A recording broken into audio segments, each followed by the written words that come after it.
सबेरे उठी भजो सखी गुरु के नाम हो। सबेरे उठी भजो सखी गुरु के नाम हो। सबेरे उठी भजो सखी कहाँ मिले राम हो, कहाँ मैया सीता जी।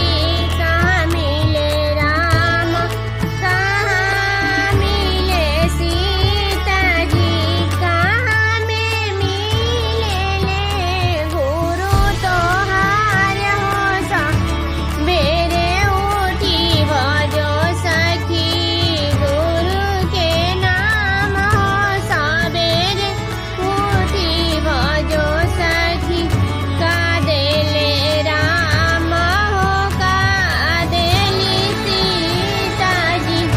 कादेले राम हो, कादेली सीता जी। कादेले गुरु तोहार हो। सबेरे उठी भजो सखी गुरु के नाम हो। सबेरे उठी भजो सखी जन्म देले